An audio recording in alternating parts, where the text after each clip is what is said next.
Hi everyone, how are you? I hope you are doing well.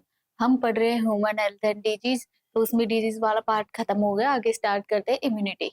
Immunity क्या होती है? कोई भी डिजीज जो हमें हो रही है उसके अगेंस्ट जो हमारी बॉडी एंटीबॉडी बना रही है वो क्या होती है? इम्यूनिटी। रोगों से लड़ने की क्षमता। ठीक है। तो इम्यूनिटी जो होती है, इम्यूनिटी दो टाइप की होती है, इनेट इम्यूनिटी और एडेप्टिव इम्यूनिटी है, उसको एक्वायर्ड इम्यूनिटी भी बोलते हैं। इम्यूनिटी कितने टाइप की होती है? दो, इनेट इम्यूनिटी और अडेप्टिव इम्यूनिटी। इनेट इम्यूनिटी वो होती है जो हमारे अंदर बाय बर्थ प्रेजेंट होती है।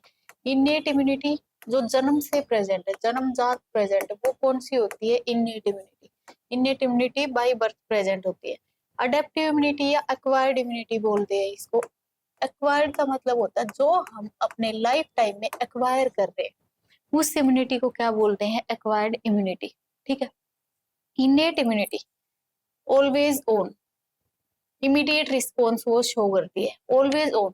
अब मान लो कोई भी बीमारी हो गई है, उससे पहले जब तक हमारे पास कोई एंटीबॉडी नहीं है, तो जो भी एंटीबॉडी सबसे पहले बन रही है वो कौन सी इम्यूनिटी होती है? वो इनेट इम्यूनिटी जो जन्म से ही प्रेजेंट होती है। उसके लिए हमें किसी वैक्सीन की जरूरत नहीं है, किसी एंटीबॉडी की जरूरत नहीं है।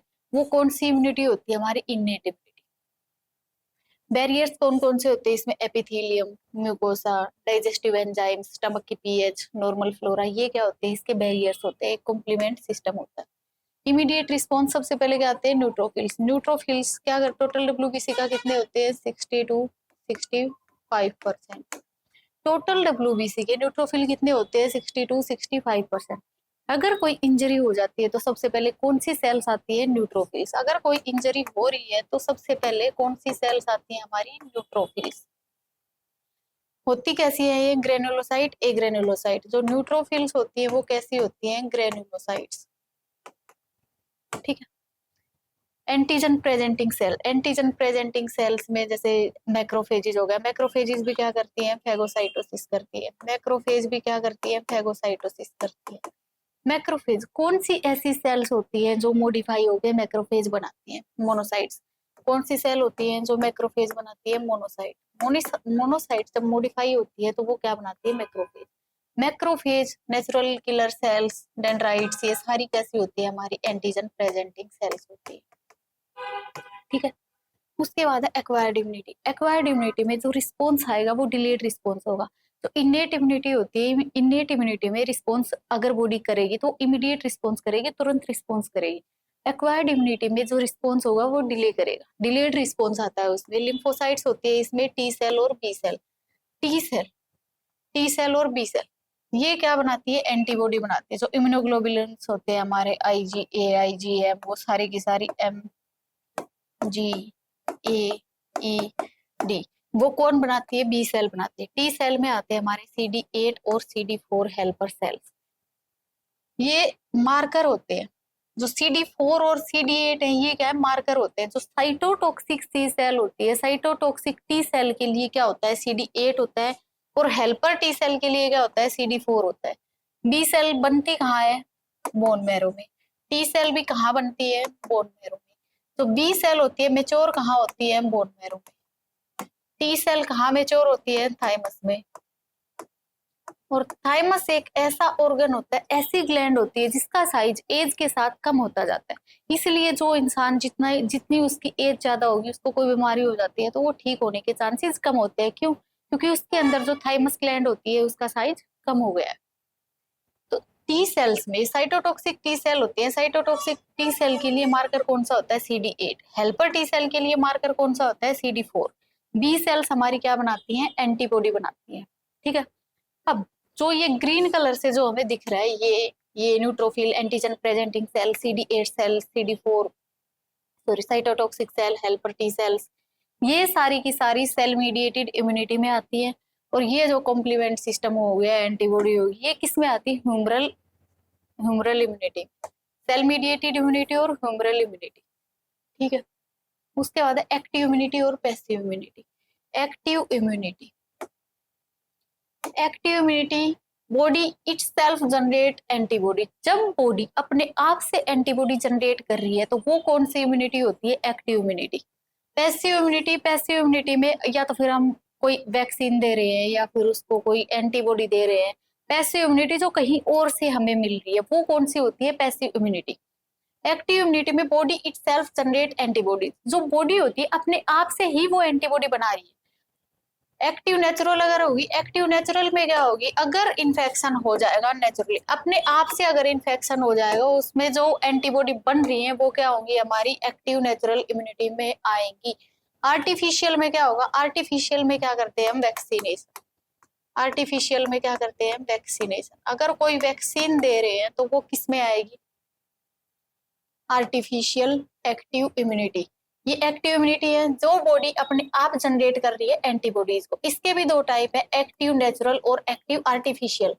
जो एक्टिव नेचुरल होगी वहन इन्फेक्शन अकर्स नेचुरली, और जो एक्टिव आर्टिफिशियल होगी उसमें क्या होगा? Pathogen is introduced.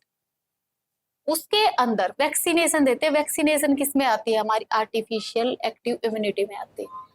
Passive immunity होती है। पैसिव इम्यूनिटी, पैसिव में भी दो होते हैं, नेचुरल और आर्टिफिशियल। पैसिव में जो नेचुरल होती है, नेचुरल कैसे आएगी? नेचुरल पैसिव कैसे होगी? अगर मदर है, मदर से प्लेसेंटा के थ्रू फीटस के पास जो जा रही है वो किस में आएगी? नेचुरल में। Passive natural. पैसिव आर्टिफिशियल में क्या आएगी? पैसिव आर्टिफिशियल में अगर हम किसी को रेडीमेड एंटीबॉडी दे रहे हैं, बनी बनाई एंटीबॉडी किसी के अंदर डाल रहे हैं, वो किस में आएगी? पैसिव आर्टिफिशियल में। तो पैसिव नेचुरल में क्या आएगी? वह source of antibody is natural. अब जैसे मदर से किस में जाएगी? फीटस में, तो वो क्या होती है? पैसिव नेचुरल होती है। Mother to foetus by placenta अगर कुछ भी है तो वो क्या होगी? Passive natural. पैसिव आर्टिफिशियल में क्या होगी? पैसिव आर्टिफिशियल में अगर हम रेडीमेड एंटीबॉडी उसको देते हैं, बनी बनाई एंटीबॉडी अगर उसके अंदर डाल रहे हैं तो वो क्या होगी? Passive artificial. Passive artificial when source is not natural. अब जैसे एंटी टेटनस सीरम हो गया या और भी कोई भी एंटीबॉडी होती है, वो सब किस में आती है? पैसिव आर्टिफिशियल में आती है। उसके बाद एंटीबॉडी का स्ट्रक्चर। एंटीबॉडी दिखती कैसी है? एंटीबॉडी का स्ट्रक्चर कैसा होता है? वाई शेप्ड होता है। एंटीबॉडी का स्ट्रक्चर कैसा होता है? वाई शेप्ड होता है। इसके अंदर यहाँ पे क्या होते हैं? बॉन्ड होते हैं, एस एस डाइसल्फाइड बॉन्ड्स होते हैं। क्या होते हैं? डाइसल्फाइड बॉन्ड्स होते हैं। ठीक है, एंटीबॉडी में क्या होते हैं? डाइसल्फाइड बॉन्ड होते हैं। तो सबसे पहले एंटीबॉडी के अंदर कितने डाइसल्फाइड बॉन्ड होते हैं? 16। कितने होते हैं? 16 डाइसल्फाइड बॉन्ड होते हैं एंटीबॉडी। ये जो ग्रीन कलर से जो दिख रहा है, ग्रीन कलर से, वो कौन सा रीजन होता है? एंटीजन बाइंडिंग साइट होती है। एंटीजन बाइंडिंग साइट होती है। एंटीजन एंटीबॉडी के अगर अंदर होती है तो उसको क्या बोलते हैं? पैराटोप। एंटीबॉडी के अंदर क्या बोलते हैं? पैराटोप। और जो एंटीजन होता है, एंटीजन के अगर अंदर एंटीबॉडी बाइंडिंग साइट्स होती है उसको क्या बोलते हैं? एपिटोप। एपिटोप। एपिटोप किस में होती है? एंटीजन में। पैराटोप किस में होती है? एंटीबॉडी में। ठीक है, तो ये क्या होता है? ये वेरिएबल रीजन होता है। कौन सा रीजन होता है? वेरिएबल रीजन होता है। और ये नीचे जो है ये कौन सा रीजन होता है? कांस्टेंट रीजन होता है। तो यहाँ पे एंटीजन बाइंडिंग साइट होती है, पैराटोप होते हैं। एंटीजन यहाँ आके बाइंड करता है उससे। ठीक है, दो हैवी चेन होती है, दो लाइट चेन होती है। कितनी हैवी चेन होती है? दो हैवी चेन होती है, दो लाइट चेन होती है। कांस्टेंट रीजन होता है, वेरिएबल रीजन होता है। वेरिएबल रीजन कौन सा है? जहां पे आके एंटीजन बाइंड कर रहा है हमारा, वो कौन सा रीजन होता है? वेरिएबल रीजन होता है। उसके नीचे ये क्या है? कांस्टेंट रीजन है। डाइसल्फाइड बॉन्ड बने हुए होते हैं ऐसे। यहाँ पे कितने डाइसल्फाइड बॉन्ड होते हैं? टोटल 16 डाइसल्फाइड बॉन्ड होते हैं एंटीबॉडी के अंदर। ठीक है, ये epitope, the part of the antigen which binds to the antibody. वो एंटीजन का पार्ट जहां से एंटीबॉडी बाइंड करेगी उसको क्या बोलते हैं? एपिटोप। ये लाइट पॉलीपेप्टाइड चेन होती है। और ये कौन सी चेन होती है? Light polypeptide chain. कैसी है वो? दिखने में लग रही है हमें छोटी सी। ये यहाँ पे ये जो येलो कलर से दिख रहा है, ये कौन सा रीजन होता है? हिंज रीजन होता है। Hinge region gives flexibility which allows the antigen binding site. अगर वो डिफरेंट एंगल पे बाइंड करेगा आगे तो वो फ्लेक्सिबिलिटी प्रोवाइड करता है। कौन सा रीजन? Hinge region. ये कौन सी चेन होती है? हैवी पॉलीपेप्टाइड चेन्स होती है। ठीक है, एंटीबॉडी के अंदर कितने डाइसल्फाइड बॉन्ड होते हैं? 16। दो हैवी चेन होती है, दो लाइट चेन होती है। वेरिएबल रीजन होते हैं, कांस्टेंट रीजन होते हैं। वेरिएबल रीजन जहां आके एंटीजन बाइंड कर रहा है, कांस्टेंट रीजन कहाँ होता है? नीचे। उसके नीचे ये क्या है सारा कांस्टेंट रीजन। हिंज रीजन क्या करता है, अगर एंटीजन को बाइंड करना है अलग अलग एंगल पे तो उसके लिए फ्लेक्सिबिलिटी प्रोवाइड करता है हिंज रीजन। ठीक है। एंटीबॉडी जो होती है, एंटीबॉडी कितने टाइप की होती है, 5। इम्यूनोग्लोबुलिन्स जो हम पढ़ते हैं IgG, IgA, IgM, IgE और IgD। IgG एक ऐसी एंटीबॉडी है जो प्लेसेंटा को क्रॉस कर सकती है। IgG प्लेसेंटा को क्रॉस कर सकती है। Which antibody can cross placenta? IgG। IgA कहाँ पाई जाती है? मोस्टली जो सिक्रेशंस होती है ना हमारी, वहां पे क्या पाई जाती है? IgA पाई जाती है। सिक्रेशंस में क्या पाई जाती है? IgA। अब जैसे मिल्क है, मदर का जो फर्स्ट मिल्क होता है उसको क्या बोलते हैं? कोलेस्ट्रॉल। उसमें भी क्या पाई जाती है? IgG। और भी जो सिक्रेशंस होती है उसमें क्या पाई जाती है? IgA। ठीक है। IgG जो प्लेसेंटा को क्रॉस कर सकती है, ऐसी कौन सी एंटीबॉडी होती है? IgG। सिक्रेशंस में कौन सी एंटीबॉडी पाई जाती है? IgA। IgM क्या करती है? पेंटामेरिक होती है, पेंटामेरिक। अगर पेंटामेरिक है तो इसकी वैलेंसी कितनी होगी? 10। IgE कोई भी एलर्जिक रिस्पॉन्स, कोई एलर्जिक कंडीशन होती है तो कौन सी एंटीबॉडी रिस्पॉन्स शो करती है? IgE। ठीक है। जो प्लेसेंटा को क्रॉस कर दे IgG। सिक्रेशंस में कौन सी एंटीबॉडी पाई जाती है? IgA। कौन सी एंटीबॉडी पेंटामेरिक होती है? IgM। उसके बाद आता है एलर्जिक कंडीशंस जब होती हैं तो कौन रिस्पॉन्स शो करती है? वो होती है हमारी IgE। ठीक है। उसके बाद है वैक्सीनेशन। जो वैक्सीन हम देते हैं, फादर ऑफ वैक्सीनेशन है Edward Jenner. Father of vaccination कौन है? Edward Jenner.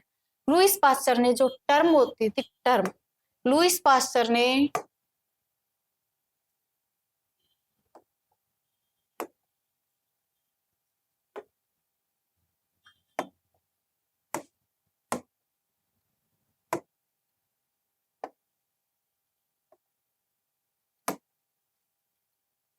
Father of vaccination Edward Jenner.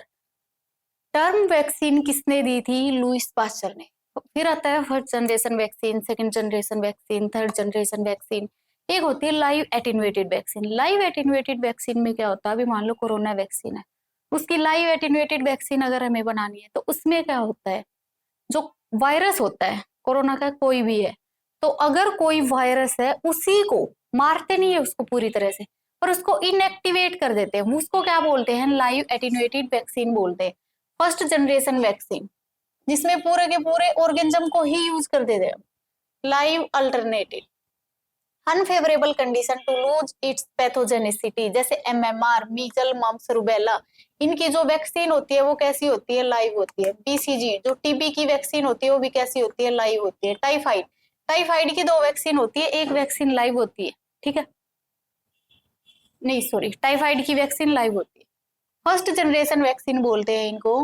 First generation vaccine में पूरा पूरा का पूरा ऑर्गेनिज्म ही हम यूज कर दे रहे हैं। उस ऑर्गेनिज्म को हम पूरी तरह से मारते नहीं है, पर उसके काम को इनएक्टिवेट कर देते हैं। लाइव वैक्सीन जो होती है वो साइड इफेक्ट्स क्या है उसके, डिसएडवांटेज क्या है उसके, और एडवांटेज क्या है उसके। एडवांटेज क्या होते हैं कि उसमें बूस्टर डोज की नीड नहीं होती है। जो लाइव वैक्सीन होती है उसके अंदर बूस्टर डोज की जरूरत नहीं होती है।